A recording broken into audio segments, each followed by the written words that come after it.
एक 14 साल का बच्चा बहुत बड़े बड़े सपनों के साथ अपने गांव से शहर आ जाता है।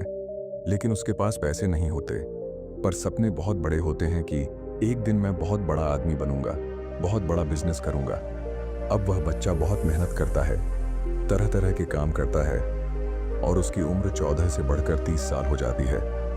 अब 30 साल में जब वह आदमी पीछे मुड़कर देखता है तो उसे समझ आता है कि उसने कितनी मेहनत की।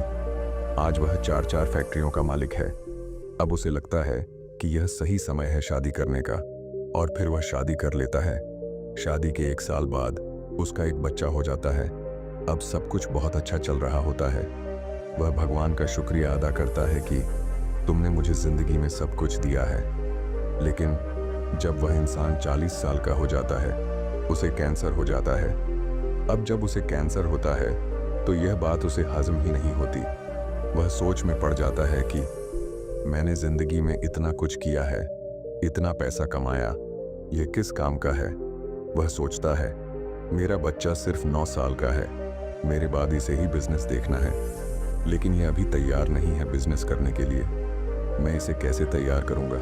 मुझे तो यह भी नहीं पता कि मेरे पास वक्त कितना है। तो वह एक सुबह अपने बच्चे को बुलाता है, जो कि सिर्फ 9 साल का होता है, और उसे कहता है आज मैं तुम्हें एक चैलेंज दूंगा, क्या तुम मेरा चैलेंज पूरा करोगे? बच्चा बोलता है हाँ पिताजी, बताइए मैं क्या कर सकता हूँ। तो वो अपने बच्चे को एक बड़ा सा डब्बा देता है और उसे बोलता है कि इस डब्बे को उठाओ। बच्चे से वो डब्बा उठ भी नहीं पा रहा होता। वो डब्बा भारी होता है उस बच्चे के लिए, पर फिर भी उस बच्चे को बोला जाता है कि इस डब्बे में जो भी है उसे तुम अभी नहीं देखोगे, घर से बाहर निकलोगे।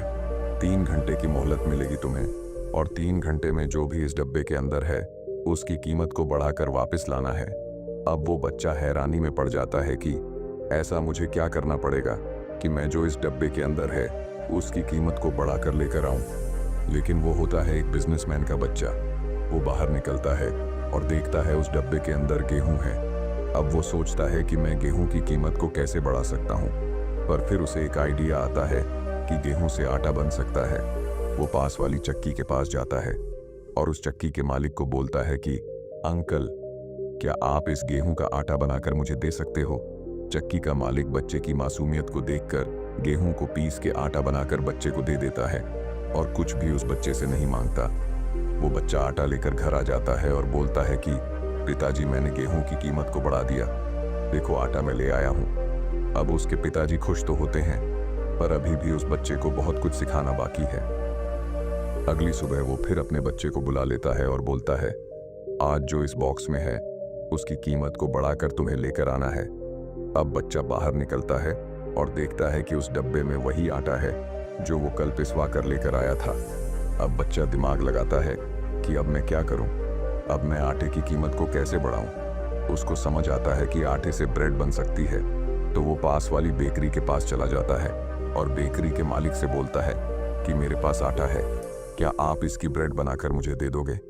वो बोलता है कि मुझे सारी ब्रेड नहीं चाहिए, आप ब्रेड बना रहे हो, आधी ब्रेड आप रख लो, आधी मुझे दे दो, मेरा आटा काम आ जाएगा आपके।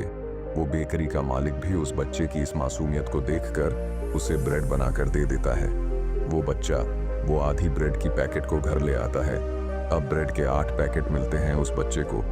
ये देखकर उसके पिताजी खुश होते हैं कि बच्चा आटे की ब्रेड बना के ले आया, बहुत बढ़िया।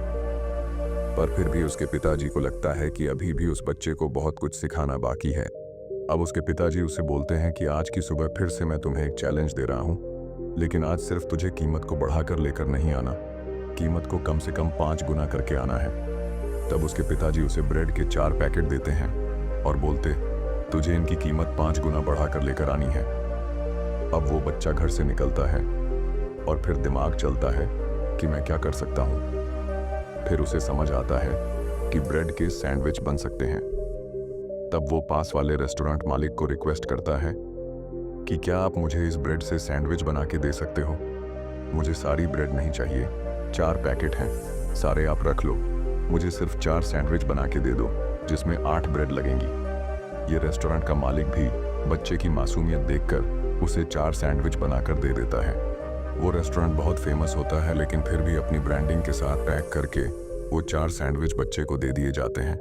बच्चा घर आता है और अपने पिताजी को बोलता है कि जो ब्रेड आपने दी थी 4 पैकेट, वो तो कुछ 100 रुपए की थी, पर अब मैं 4 सैंडविच बनवा करके लेके आया हूँ और इस रेस्टोरेंट का एक सैंडविच 200 रुपए का है, तो ये 4 सैंडविच 800 रुपए के हो गए। तो 100 रुपए की ब्रेड को मैंने 800 रुपए का कर दिया, तो क्या मैं ये चैलेंज जीत चुका हूँ? उसके पिता मुस्कुराते हैं और बोलते हैं, हाँ बेटा, तू अब बिजनेस करना सीख गया है और कल से स्कूल के बाद तू मेरे ऑफिस में आया करेगा। अब इस कहानी से आपको क्या सबक मिलता है? पहला, बिजनेस मल्टीप्लिकेशन के ऊपर डिपेंड करता है।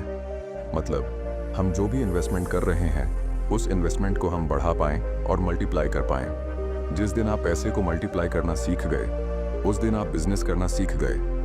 आपकी उम्र मैटर नहीं करती।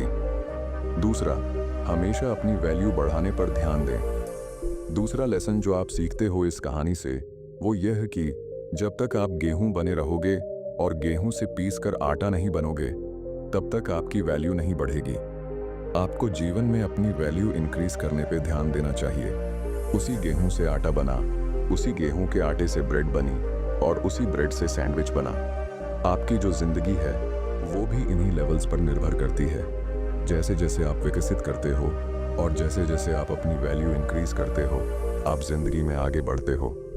देखो, जितने भी इंसान हैं सबके पास 2 हाथ, 2 पैर, 2 आंखें और एक दिमाग है, पर कुछ लोग अपने दिमाग से अपने आप को जो वो गेहूं रूपी होते हैं, कुछ लोग आटा बना लेते हैं, कुछ लोग गेहूं ही बन के रह जाते हैं, कुछ लोग ब्रेड बना लेते हैं और कुछ लोग सैंडविच भी बना लेते हैं। ये सिर्फ आप पर ही निर्भर करता है कि आप अपने आप को कैसे विकसित कर रहे हो।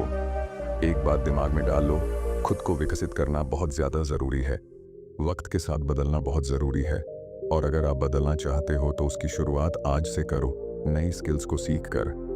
हम आशा करते हैं कि आपको यह वीडियो पसंद आई होगी, तो इसे अपने दोस्तों के साथ शेयर करना ना भूलें। धन्यवाद।